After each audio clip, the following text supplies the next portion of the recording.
ધારાસભ્ય ફતેહસિંહ ચૌહાણ છે તેમના દ્વારા ધાર્મિક બફાટ કરવામાં આવ્યો છે ને તેનાથી ન માત્ર લોહાણા સમાજ પરંતુ હિન્દુ જે તમામ ભક્તો છે તેમની ધાર્મિક લાગણી છે તે દુભાઈ છે। આપણી સાથે જૂનાગઢના ડેપ્યુટી મેયર ગિરીશભાઈ કોટેચા છે, તેમની સાથે વાત કરીશું। ગિરીશભાઈ, જલારામ ભગવાન કે જેને આપણે વર્ષોથી પૂજી છીએ અને એક ભગવાન જ માનીને આપણે એમની સાથે ઘણા એક પ્રસંગો, ખાસ તો લોહાણા સમાજ તો ખાસ એમને ભગવાનની જેમ જ માને છે ને આ પ્રકારનું નિવેદન કેટલું ગંભીર?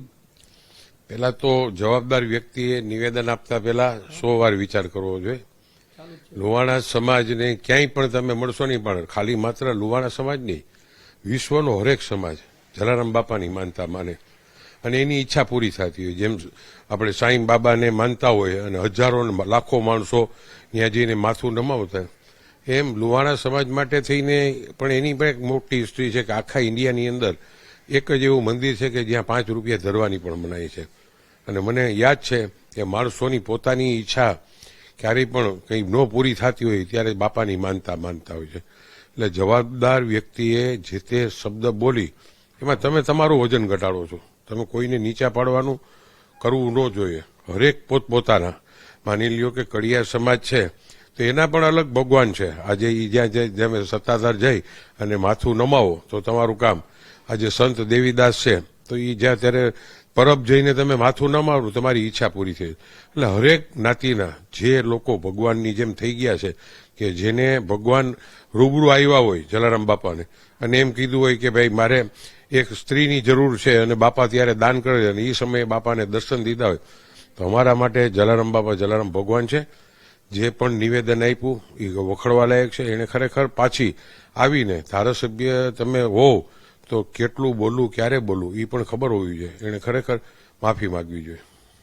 તમે કીધું એમ આ ન માત્ર લોહાણા સમાજ પરંતુ દરેક ધાર્મિક વ્યક્તિ હોય છે તે જલારામ બાપા ઉપર અને જલારામ ભગવાન ઉપર પોતાની વિશ્વાસ, પોતાની શ્રદ્ધા રાખતો હોય છે અને ત્યારે આ પ્રકારનું નિવેદન આપવું ખૂબ જ ગંભીર બાબત છે। આનાથી લોકોમાં પણ એક ખરાબ મેસેજ જાય પક્ષને લઈને, આની કોઈ રજૂઆત તમે કરશો? એટલે રજૂઆત એટલે અત્યારે જ હું તમારા માધ્યમથી જ રજૂઆત કરું છું અને અમે સીએમથી માંડીને CR પાટીલ સાહેબને પણ કહ્યું, કોઈ પણ આજે પ્રમુખ સ્વામી છે તો સ્વામી મંદિરના જે બધા લોકો જ્યારે માને છે ત્યારે એને ભગવાન જ માને છે। આ દેશ વિદેશની અંદર જે સ્વામી મંદિરના મંદિર છે, પ્રમુખ સ્વામીને દેવ થઈ ગયા પછી પણ આ જેના ફોટા પાસે જઈને પણ તમે પ્રાર્થના કરો તો તમારી પ્રાર્થના પૂરી થઈ જતી હોય છે। કોઈ પણ ધર્મ માટે બોલવું શું કામ જોઈએ? જેટલા પણ ગુરુઓ થઈ ગયા છે, આ જેના ઉપર તો આખો દેશ હાલે છે, પણ આ મોદી સાહેબ પણ હરેક જગ્યાએ માની લો કે પ્રમુખ સ્વામીનું જ્યારે પણ બન્યું ત્યારે પ્રમુખ સ્વામીને આજે પણ એ પોતે પણ જ્યાં જાય ત્યાં એને માન પૂરેપૂરું આપે અને પગે લાગે છે। એટલે આપણા દેશના વડાપ્રધાન પણ બધા ધર્મમાં બધા લોકોના જેટલા સંત લોકો થઈ ગયા, હમણાં જ જ્યારે અહીંયા આપણે પ્રોગ્રામ હતો ને ત્યારે માને યાદ કરીને પણ સાહેબે છે દિલ્હીથી ને પણ મેસેજ આપ્યો હતો કે સોનલમાં શું છે, સોનલમાં ને ભગવાન જ માને જ બધા, અને સોનલમાં વિશે જે બોલ્યા ગીરી આપવા માટે જેને બોલ્યા ગીરીશ આપવા માટે થઈને તો અદ્ભુત વાત છે। હરેકને પોતપોતાનો ધર્મ હોય છે, પોતપોતાના ગુરુ હોય છે, પોતપોતાના ગુરુને બધા ભગવાન। ગુરુ પૂર્ણિમાના દિવસે આપણે બધા મંદિરોમાં ને હું કામ જઈએ છીએ? પોતપોતાના ગુરુ માનેલા છે અને એને જ લોકો ભગવાન માનતા હોય। એટલે આ નિવેદન આપ્યું છે એ ખરેખર વખોડવા લાયક છે। લોકસભાની ચૂંટણી પણ આવી રહી છે ગિરીશભાઈ, આવા નિવેદનથી લોકોમાં એક ખોટો મેસેજ જાય ને આનાથી પક્ષને, કેમ કે તમે પણ એ જ પક્ષ સાથે જોડાયેલા છો, તો આનાથી પક્ષને પણ નુકસાન જવાની શક્યતા? અમારા ઉપરના પાર્ટીના હરેક નેતાઓ, પછી મોદી સાહેબ હોય, અમિતભાઈ શાહ સાહેબ હોય, ગુજરાતના મુખ્યમંત્રી શ્રી હોય ભૂપેન્દ્રભાઈ કે CR પાટીલ સાહેબ, એ આ વાતની એની પાસે વાત આવશે ત્યારે તરત જ એને પણ ઠપકો આપે। અને ખરેખર જવાબદાર વ્યક્તિએ બોલવાની શું જરૂર છે? તમે તમારા સમાજ માટે બોલો, અમે અમારા સમાજ નહીં। આ મોદી સાહેબે તો હરેક સમાજની એક કર્યા છે। આ દેશના વડાપ્રધાન મોદી સાહેબ છે એને બધા ધર્મને, પછી ખ્રિશ્ચન હોય, હિન્દુ હોય, મુસ્લિમ હોય, બધાને એક જ હરખા રાખે। અને ક્યારેય પણ ભારતીય જનતા પાર્ટીના કોઈ પણ લોકો, કારણ કે અમે ગુરુ પૂર્ણિમાના દિવસે હરેક મંદિરોમાં અમને જવાની જ ઉપરથી સૂચના હોય કે હરેક ગુરુને મળો અને એને પગે લાગો, કારણ કે આ સમાજ છે ને એ ધાર્મિક રીતે પણ એટલો મજબૂત છે। એટલે જેને માનતા હોય એને ઠેસ પહોંચે એવું નિવેદન ન કરવું જોઈએ। પાછીને પણ હું એને વખોડું છું અને હું પાટીલ સાહેબ અને CM સાહેબ આરે પણ વાત કરીશ। અંતિમ પ્રશ્ન પૂછીશ ગિરીશભાઈ, બધાના પોતપોતાના લાગણી હોય છે, પોતાના ભગવાન હોય છે, પોતાનો ધાર્મિક એક ચીલો હોય છે.